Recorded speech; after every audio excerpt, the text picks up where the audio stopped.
Hello అండి, welcome to సిరివంశీ. తోట first video చూశారు కదా. మా తోటలో ఏమేమి మొక్కలు ఉన్నాయో చూపించాను. ఈరోజు ఇంకా ఇక్కడ ఏమేమి ఉన్నాయో చూద్దాం. ఇది వచ్చేసి ఇప్పుడు మీరు చూసింది తోట ఎంట్రన్స్. ఇంకా ఇక్కడ ఏమేమి ఉన్నాయో చూద్దాం.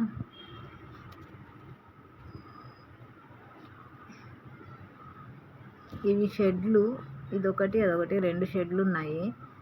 పౌల్ట్రీ పెట్టున్నారు, వేరే వాళ్ళకి లీజ్కి ఇచ్చున్నారు. వాళ్ళు ఇక్కడ కోళ్ళు పెంచుతున్నారు.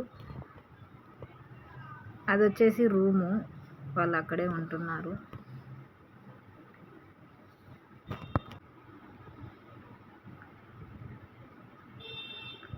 కోళ్ళు అన్నీ లోపల ఉన్నాయి, కొన్ని మాత్రం బయట ఉన్నాయి.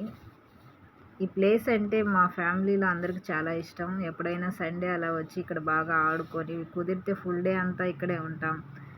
వంట కూడా ఇక్కడే కట్టెల పొయ్యి మీద చేసుకొని అలా చాలాసార్లు వచ్చాము ఇక్కడికి. లాస్ట్ టైం అయితే మా అత్తమ్మ బొంగులో చికెన్ కూడా చేశారు, 2 టైమ్స్ చేశారు. ఇక్కడే మంట వేసి దాని మీద కాల్చారు. ఇది కాదు, ఇది నాటుకోడి. నెక్స్ట్ టైం ఎప్పుడైనా చూపిస్తాను మీకు బొంగులో చికెన్ చేసేది. అలా సరదాగా పిల్లలు అందరూ బాగా ఆడుతూ, చెట్లకు వీలు కట్టి పిల్లల్ని ఊపుతూ చాలా సరదాగా ఉంటుంది. ఇది మొత్తం తోట వ్యూ అండి. ఎలా ఉంది? ఓకే, నెక్స్ట్ వీడియోతో మళ్ళీ కలుద్దాం. Subscribe to Sirivamshi. Thank you.